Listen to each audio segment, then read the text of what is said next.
So we're going to introduce Robert Eastlack from San Diego. Thank you very much for being here. Very, very involved in obviously a lot of MIS surgery-related activities, but especially navigation. And we thought it would be worthwhile to talk a little bit about navigation and how to bring navigation to the next level and make it more efficient and successful. Thank you very much, Roger. Thanks for having me. So this is a great launch after Juan's talk, and I'll give you some basis for it.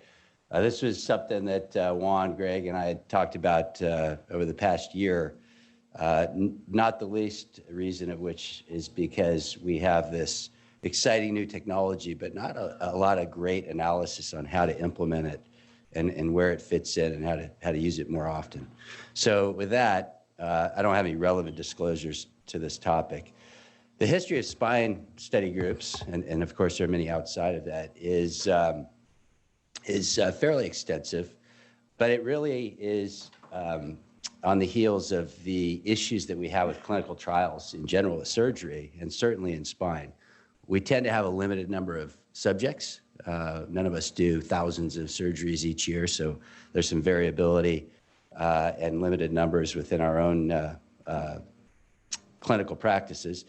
There tends to be a significant amount of heterogeneity, which is harder to look through on a single center basis. And then there's a bias in patients and surgeons that bleeds through that data. So even the best of our clinical trials gets a bit challenged. Our sport trial is a good example of that. Now that had a lot of crossover effect, but the reality is we need substantial numbers. So we need the recruitment of many centers to get good quality data from which to determine patterns and recognize issues. One of the first well-known spine study groups was the HARM study group, and that was launched really initially looking at idiopathic scoliosis and its treatment. And of course, Jürgen is a foundational member of the spine community. And from that initial study group, there became many study groups. You can see here a list of some of them: Growing Spine Study Group and ISSG are some more well-known groups. And then, specific areas of the spine as well, like cervical spine study groups. So these have come about to do exactly what I mentioned, which is to look at problems in a more multi-center and higher data throughput way. So bring in navigation robotics. This is a technology area that's advancing much faster than our understanding. So the companies, in a very good way, are creating this technology, yet we don't really understand on a heavy analysis what it costs, what the workflow, what the efficiencies, and other issues are in implementing it. So adoption generally has been slow. Navigation's been around for a couple decades, and this is actually a paper from Roger back in 2013, and in a survey, only about 11% of spine surgeons were using computer-assisted nav at that time for a variety of reasons: cost, workflow, availability, and I think there remain some serious questions regarding the value proposition of these technologies that have yet to be answered. And those value propositions are not just from us, they're from the hospitals. I'm sure all of you are aware of hospitals that refuse to purchase these things. And then patients think they want the fancy robot, they think they want navigation, but they don't really know what that means. And if they had to pony up and pay for it, I'm not sure all of them would if they knew what the data showed. So there's a different perspective that we have to consider in that. So two questions that I think we should consider as we try to get to that point where it's an irrefutable fact that we should be implementing these. Why have navigation robotic systems not widely populated surgery centers or surgeon-owned, if you will, profit centers? I think we all know the reason for that. And then what percentage of nav and robotic systems have been purchased without a consultancy arrangement or implant deals? If these technologies can be shown to be truly beneficial, theoretically they'll have standalone value. They won't need to be sidecarred with implants. So back to the study group idea, there are lots of things we need to learn.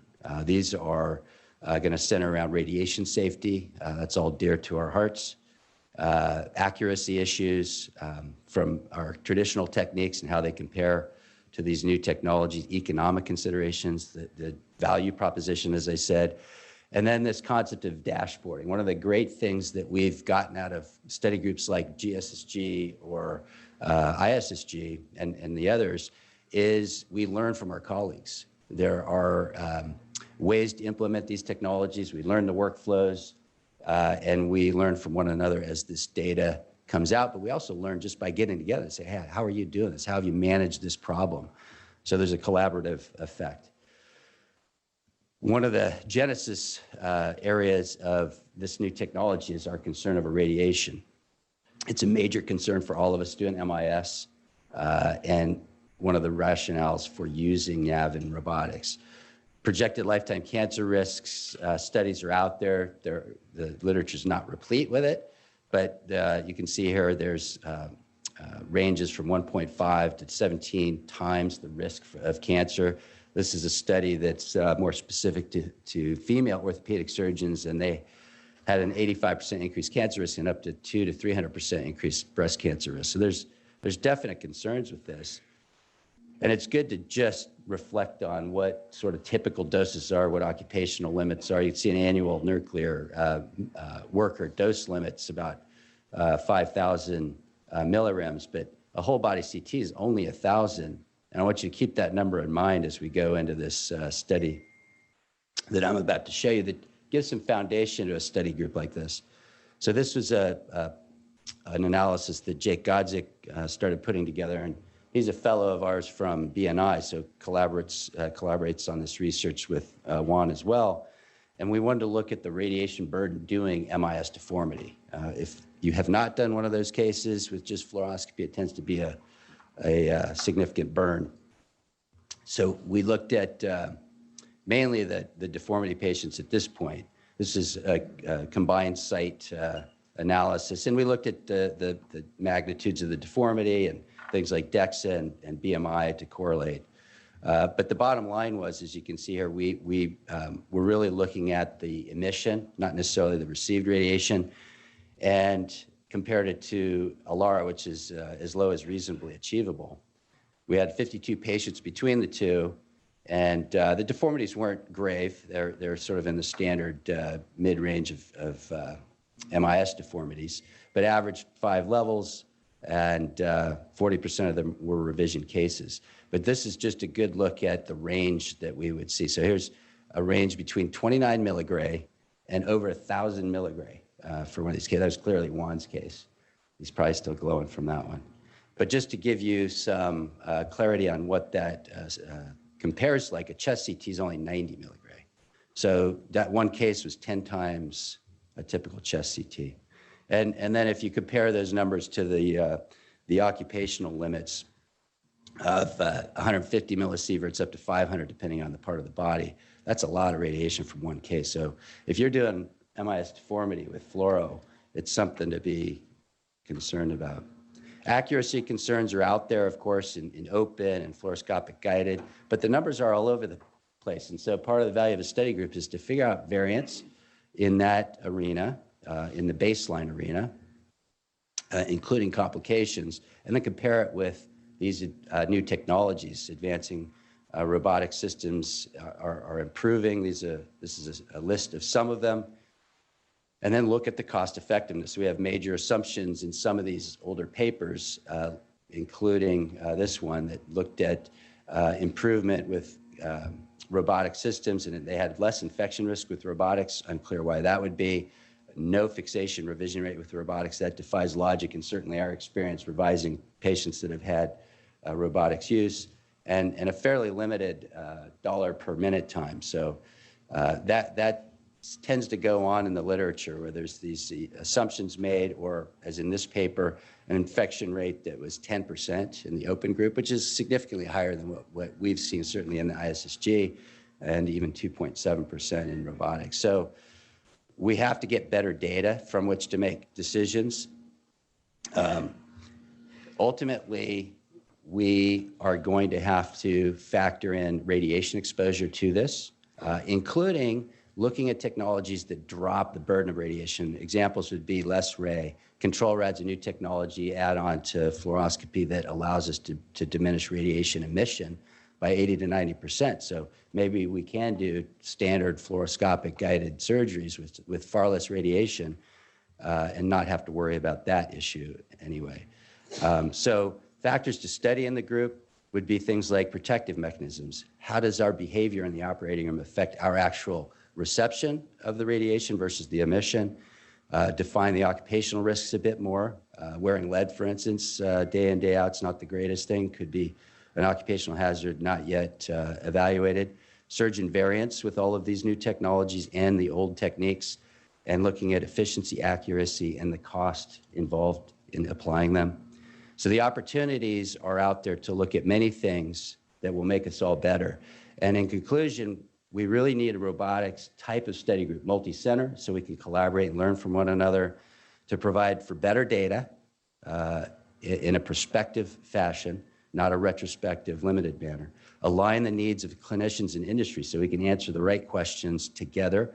That will be more powerful. Manage the analysis of rapidly changing technologies much more aptly than we've been able to do so far.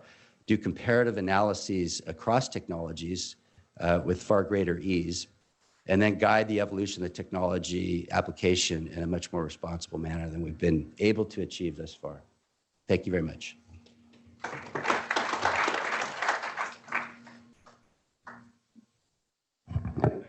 You bet. Questions, comments? So what are the next steps in terms of potential study group, or So one of the challenges of study groups is getting them funded. So we've sort of taken that on our backs initially, but long term we're going to have some industry alliance and support. Industry's been somewhat receptive, but it's not, at least thus far, it's not as big of a monetizable effort for them. It's not like selling implants. It's a far lower revenue generator for them. So we have to get them interested to do it in a setting where it's not their primary revenue generator. And that may be more of a challenge than we would like. That seems very short-sighted. I mean, there's we've got endoscopic surgery now with navigation. We've got augmented reality. We've got virtual reality. We've got robotic surgery. We've got 2D navigation, 3D navigation. I mean, clearly, the industry is soaked now with stereotactic navigation type technologies. I mean, it should be in their interest to really support a group of surgeons who wants to put meaning into all of this. I think there's interest out there. There's no question about that, and they've been receptive at the meetings we've been at. There is some meeting and study group burn on their end. We don't obsolete these groups. They just tend to keep being added on. We add more meetings on, and so the companies are a little shyer about throwing more money at it. But I think to your point, there's an interest. They're all developing these projects, and they candidly do need a way to validate them. There's pushback in the marketplace for outright acquisition of them. And so if we can, as a combined effort, generate data that really represents a value proposition that's less refutable, I think it makes it an easier sell for them on standalone. I've seen, I understand this is the future, don't take me wrong, but what I have been seeing in the market is the big companies, they want to have these nice toys to conquer surgeons to use their products. Yes or no? I completely agree. So that's not a very good start, right? Right.